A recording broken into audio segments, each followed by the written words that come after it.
Okay. Hello and welcome to another episode of the We, Not Me, Inclusion in Action podcast. I am your host, Nikki Harding, and today I am pleased to be here with our guest, Brenna Dooley, who is a principal at Jeff West Middle School. And one of the first things that I noticed about Brenna is that she really prioritizes making sure that the team she supports always feels seen and heard. Brenna, could you start a little bit of an introduction and tell us a little bit about yourself? Okay. Like you said, I am a middle school principal. I finished up my 4th year at Jeff West Middle School. Prior to that, I was an elementary principal for 4 years in Western Kansas. And I spent 10 years teaching before I became a principal. I taught a wide range of grade, 1st grade, 2nd, kindergarten, 6th. Big experience with all the grades. And I wanted to do that before I became a leader because I felt it was important to have just a bigger understanding of the standards at each grade level and just the children that you're working with at each grade level so I could best help my teachers. Yeah. I had 2 children, got a husband, 3 dogs, keep me busy. Those are all important things.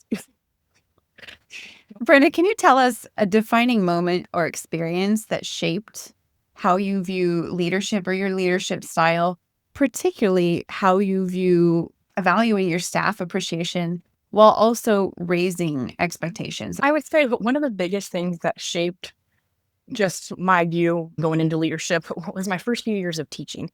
My very first principal, for the 3 years that I worked with him, could never say my name right. My name was always Brenna or Brianna or Brenda. No matter how many times I would correct him, no matter how many times any of the other staff corrected him, he would never say it right. And that's just stuck with me because I'm like, am I being seen? Like, you can't say my name. Are you recognizing all the things I'm doing in the classroom? Some people think it's simple, but I think the name is what your parents gave you. It's important. What makes you. And so I've always made it my goal to know every student's name and every staff member's name and make sure I say it correctly so that they know that I recognize them. I see them as a person. They're important to me.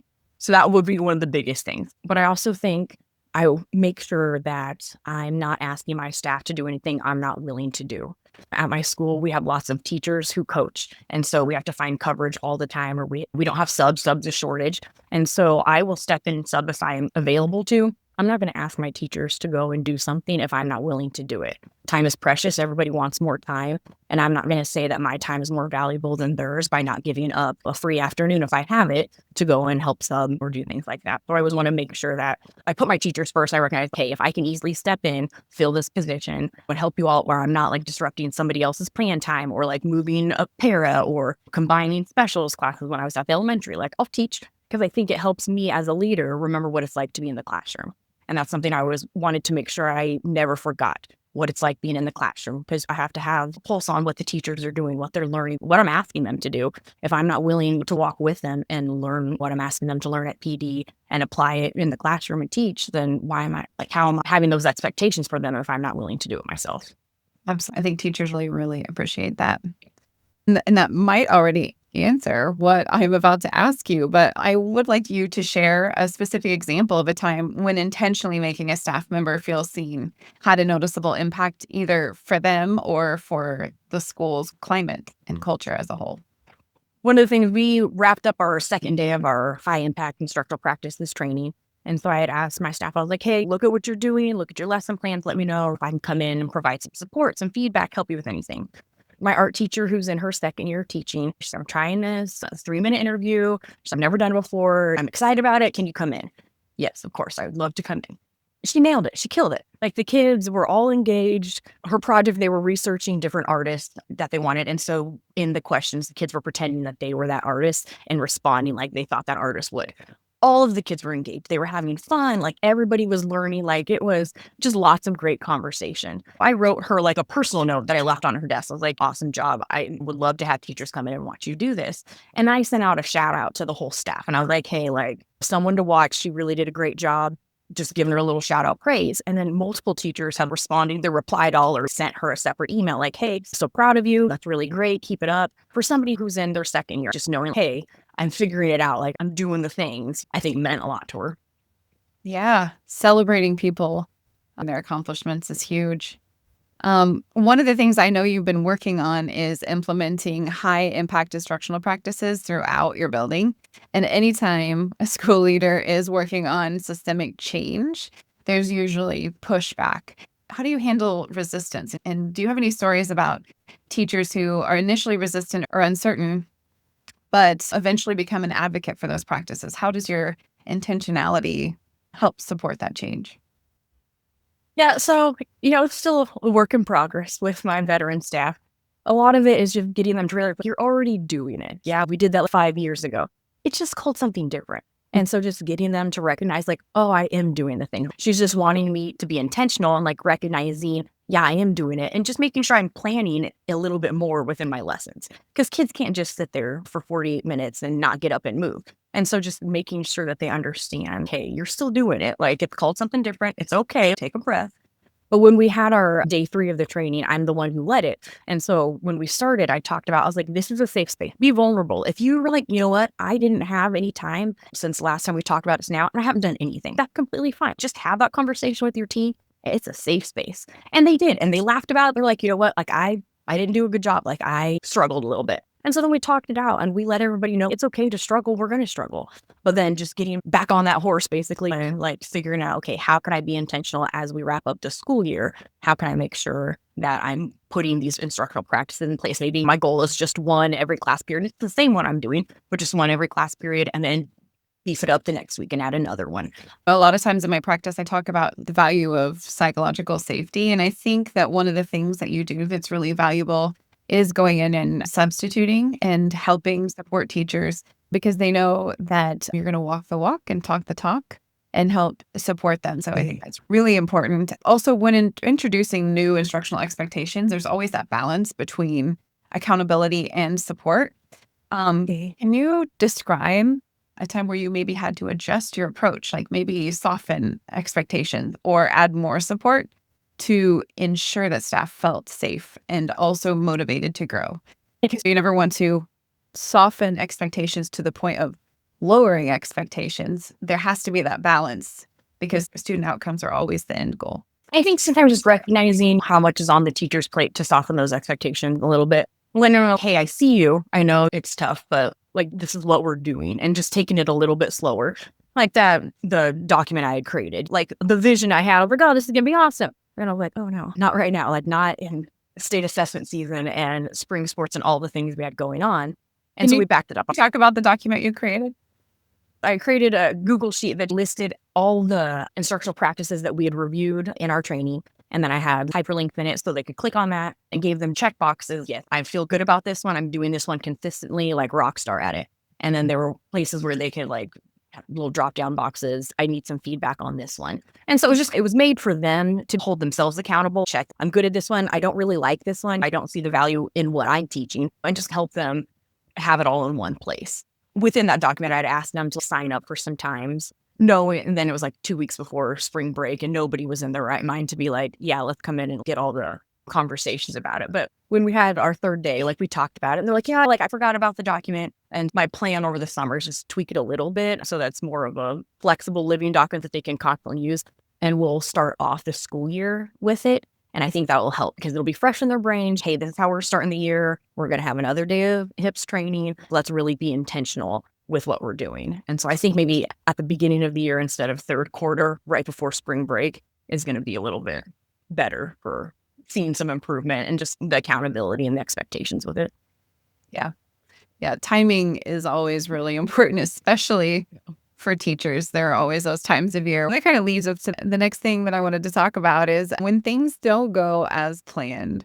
Are there other times that when you're working on that inclusivity, because I know that inclusivity and really making everybody feel valued, teachers and students, can you talk about another time that you really were working hard on making everybody on your team feel valued and supported, and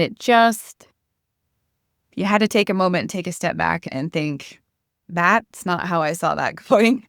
Where I've seen, where me trying to see them valued and her wasn't working. Yeah. I guess I'm not one to ever pretend that I know it all. And so I'm constantly reflecting, and I'll be like, guys, just be honest with me. This is not going well. And so I'm not afraid to be you know what? I messed up. I am not doing a good job at this. And so I'll take a step back and reflect. And then sometimes I'm like, guys, Yeah. Because I'm young, like compared to my staff, like I'd have never come in and been like, I know everything. You ask them questions like, how could we do this better? I will ask all of my veteran teachers, like, hey, can you help me? Like, what am I doing wrong? I rely heavily on my BLT and my teachers and staff that are on that to help guide me. Like, I'll throw ideas out and be like, what do we think? How can we tweak this? How can we adjust?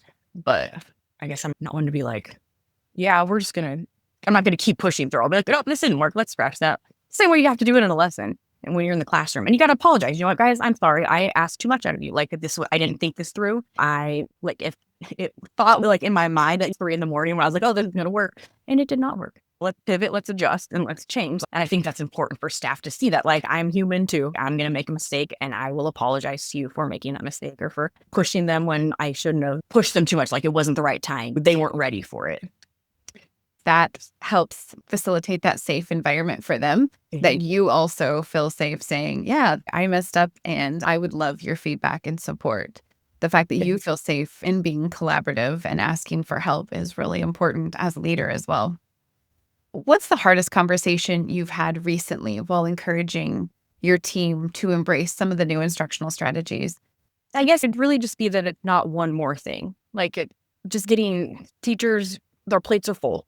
And they think that we're always just adding one more and that we don't remember what it's like to be in the classroom. Let's try to be intentional with that and having those conversations. The reason we're doing this isn't because I want to make your life harder. Like, I'm not asking you to do something that's unrealistic. It's because it's what's best for kids. And so I always try to tie it back. Like, every decision I'm going to make, everything I'm going to ask you to do, it may push you out of your comfort zone. It may make you mad at me for a little bit. But in the end, it's what's best for kids. It's what our kids need for them to be successful in the classroom. And then you're successful. Because when they're happy and engaged, it makes your job easier because you can keep the flow going. You're having good conversations because everybody's focused, engaged, having thoughtful conversations, and it goes well. So those are the tougher conversations to have with staff. Hey, I'm not trying to make you mad. I'm not trying to add more. Like, it's what's best for kids. Yeah. We all went into this for kids. So looking back at your leadership journey and your journey all through education, what's something you now believe about leadership, especially regarding staff appreciation and instructional practices that you didn't fully understand earlier in your career? I would say, I guess, staff appreciation is huge, and it's been huge for me. I'm not sure I fully understood just how huge it was, but watching just sometimes I do silly things just because it's important to have fun at school with your staff and with your students with appreciation. It could be like, we do a wagon, and so we dress up and we give treats. But just that little, it interrupts their classroom for a minute. They're excited to know that, like, on that cart is their favorite drink and a snack that they get to take into the classroom with them, which is those little recognitions. Like, oh, you remember that you said this one time, I really love this kind of trail mix, or vanilla cappuccinos are my favorite, whatever. Just making sure you're remembering and you're listening, I think, is just important for that appreciation. And then when staff feel they're appreciated, they feel they're valued, then it's easier for you to be like, hey, can you do this too? You're not adding one where they're like, yeah, that's easy. I can add that. I don't mind doing this instructional practice, or I get it. I understand why we need to add this to the list of initiatives we have. I get it. And so it's just easier when they know that you value all the things that they do. Mm-hmm. Absolutely. So if you could leave our listeners with just one piece of advice based on your experience of creating a supportive school culture that elevates instructional quality, what would that be, and what personal experience inspired it? I think it would go back from what I talked about earlier, just never forgetting what it's like to be in the classroom. Don't be so far out of teaching that you forget what it's like. Take a step into the classroom, tag a teacher out and be like, hey, you know what, go take a break. Let me take over this class for a little bit. Even if you're like algebra and you're like, I don't know what I'm doing, but just so you can be in there and you can be with the students and walk in their shoes. All the efforts that they're doing, the late nights grading, the lesson planning, all the things. You remember what it's like being in the classroom and helping with that classroom management. And so then when you go back and you're like, hey, I recognize this, or, oh, I tried this strategy when I was teaching, they're more apt to listen to you because they're like, yeah, you were in my classroom. You were helping out. You've been in the classroom. You've been teaching. You're not just somebody who's 10 years out and you're like, oh, I'm just going to tell you all the things.